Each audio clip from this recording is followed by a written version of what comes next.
Hello, in this video we are going to look at the different operators within Java. So we have arithmetic operators such as plus, minus, we have relational operators, bitwise logical assignment, and we have some extra operators as well. We won't cover every single one, we'll just cover one or two brief ones from each category, and I'll provide a link with this video where you can see a extensive list. So for the purpose of this video, we are simply going to be printing stuff out, and the print is system .out.println, like so, and in here we will do something. So if, let's say, I put the number 5 plus, actually I'll use variables for this. So if I put int num1 equals 5, int num2 equals 3, and if I were to do num1 plus num2, I think you can guess what the result will be, and you will be right. It is 8. So 5 plus 3 is 8. So this is a very basic arithmetic operator. So arithmetic operators. Another one, you could obviously do minus, but we could do times instead. So if I run this, so we do 5 times 3, which is 15. There's division as well. Let me just quickly show you some of the other ones. So there is something called the modulus operator, which just gets the remainder, which in this case should be 2. So it's 2 right there, as you can see. I'll show you one more operator, and the other ones are just multiply, which isn't there. It is there, I mean just divide and minus, and that is it. The other operator is called plus plus, or increment operator, and what this does is just adds 1 to num1, and if I do, let's say, num2, there's minus minus, which just takes away 1. So if we run it, oh sorry, it does it.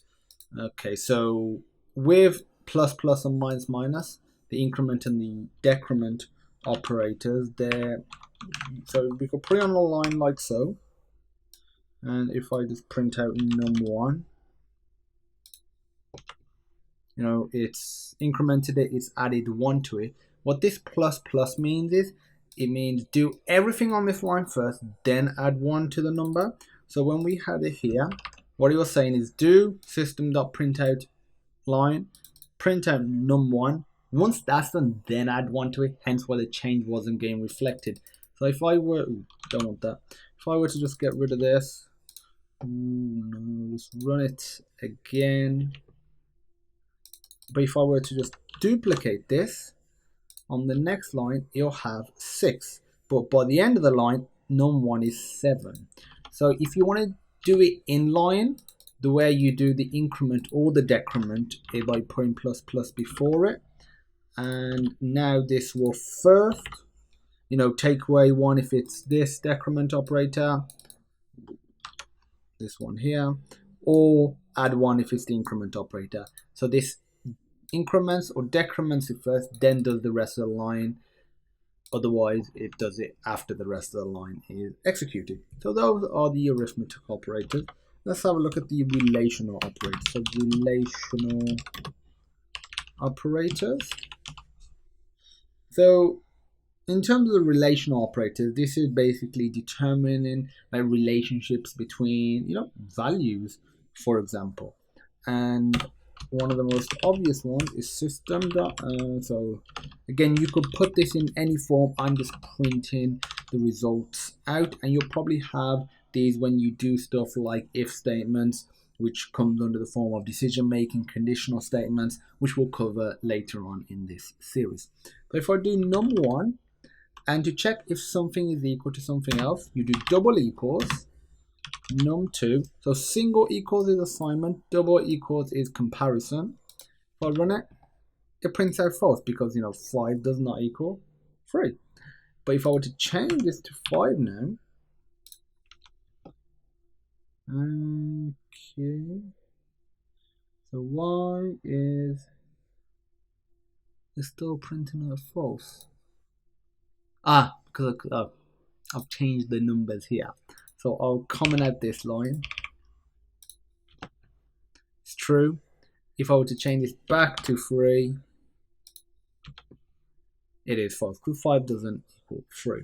So there's another operator, which is the opposite of this, which is not equal, exclamation equal. So it says, is num1 not equal to num2?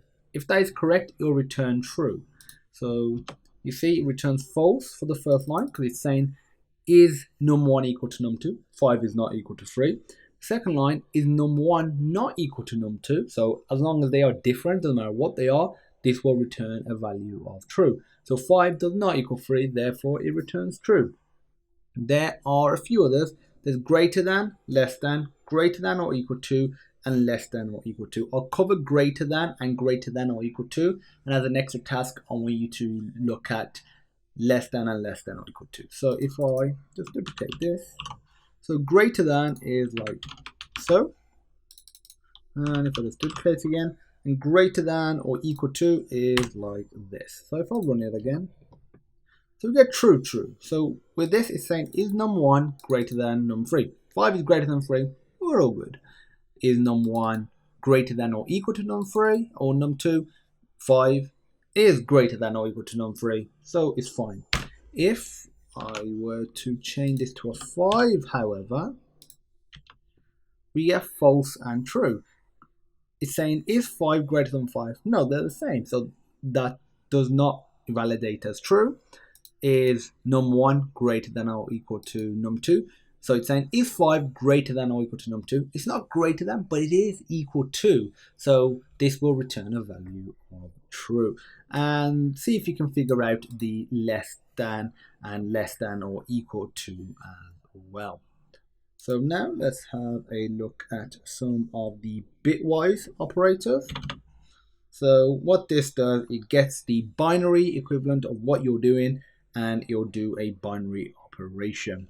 So bitwise operator, and not bytewise, bitwise operator. So for the system dot out dot print ln, and if I do num1 and num2, so this will do the AND operation on the binary equivalence for num1 and num2. So if I run this, it returns a value of 5, and that's because they are actually the same number. So if I were to do 3, for example, instead, which return a value of 1. So this is on a binary level, checking or trying to do the AND operation, which does if 1 and 1. Actually, I'll just quickly just show you what the equivalent is. So I will open up Sublime. So if we have an 8-bit number, so 128, 64, 32, 16, 8, 4, 2, and 1. So this is binary. So for us to have the number 5, we would have 0, 0, 0, 0, 1, 0, 1.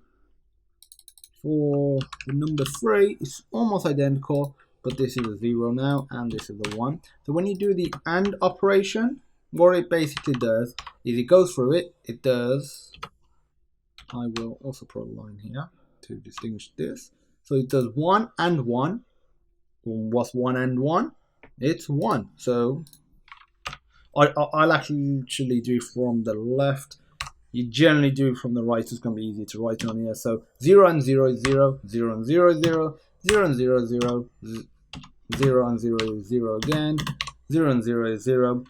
1 and 0 is still 0 because the AND operator requires both of them to be on. Again, 0 and 1. So the resulting value from 5 and 3 is 1, and that's what we get printed out. And there's other operators as well, like the OR operator, which only requires one of the bits in each number when you're doing the operation to be, on. So if we go back, So these would result in 1. These would also result in 1 as well. There's a variety of bitwise operators. Like I said, I'll provide a link and you can check them all out. Okay, so let's cover logical operators. Logical operators. So system.out.println. So the logical operator is double ampersand, and this is checking if two things are true, and if they are, it'll return a value of true. So let me create some more variables. So if I do boolean,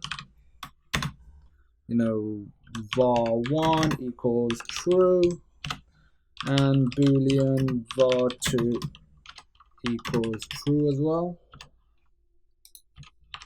And in here, if we were to do var1 and var2, it's saying is var1 and var2, what is the result of that? So the double ampersand means both values need to be true, which they are.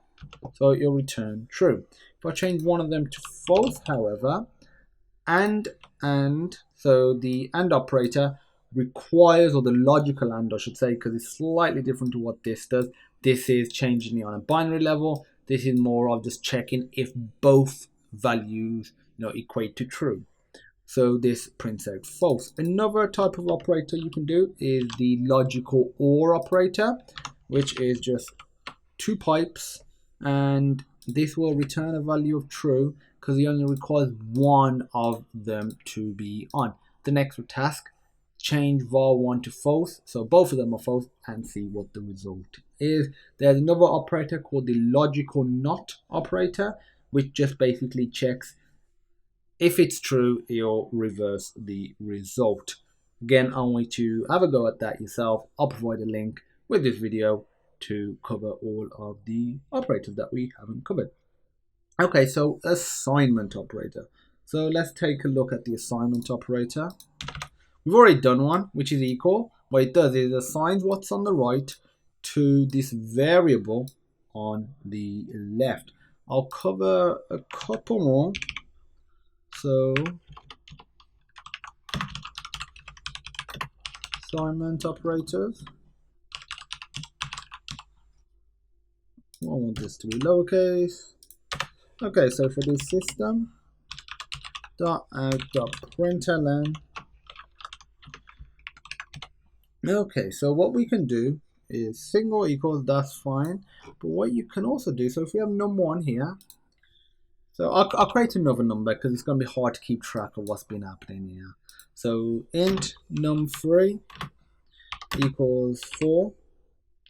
What you can do, if you want to add, let's say 8 to num3, so what it is currently, you just do num3 plus equals 8. And if I were to put num3 into here, run it, there we go, it prints out 12. So this is the equivalent of doing num3 equals itself plus 8. Both of them are valid. This is just a shorthand.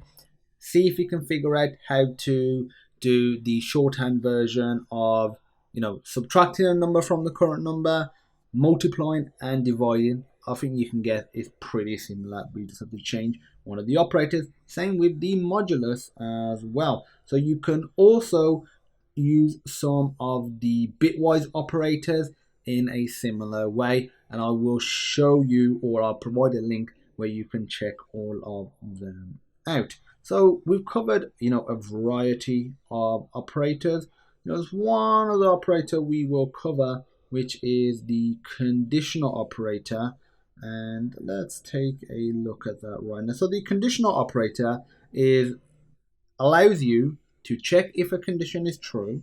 A bit more advanced than what this is, because this is just saying are both of them true and provides the result. But we can do a bit more than that, and we can provide an alternative if one of them, or if it's false. So if we just have a look at the conditional operator, honestly, I'm not the biggest fan of the conditional operator. I just think it can be a bit confusing looking at it, but just so you know what it is. Conditional operator. And if I do, let's say, create a variable called int num4 equals 6. I'll do, I don't know, 65. Make the number a bit bigger, it doesn't actually matter. So num5 equals 65 as well. And what we can do is, let's say if we do int result equals, so this is the conditional part. So we do brackets, then we put the condition inside of here. So we're going to say if num4 is equal to num5, so the conditions or the relational operators that we've learned and the other ones that are covered in the link along with this video can all be provided here. So it's saying, does num4 equal to num5? If it does, you have to put a question mark. If it does, let's say assign the value of 34. If it doesn't, you assign the value of 12. So if we run this, actually won't do anything. Let's do system.out.println result and run it, see what we get. So we get a result of 34 because num4 does equal num5, therefore it prints out 34. But this has a fallback. So if it isn't true, this condition, it will provide the value of 12 and assign that to result. So all of this side is the same, variable, data type, variable name, assignment operator, but all of this is the format of the conditional operator. So first we have the condition itself, question mark, the first value is if this condition comes out as true, second value after the colon is the value that is returned if the condition is false. So if I do 63 for example, 65 is not equal to 63, therefore it provides a value of 12. I do a different value other than 12 because I've got that printing out here. Might look a bit confusing. So it prints out 19. So we've covered a lot of operators. There are a few more. Like I said, I'll provide a link with this video where you can check them all out. If you have any questions, as usual, feel free to reach out and I will help you. And I look forward to seeing you in the next awesome Java video.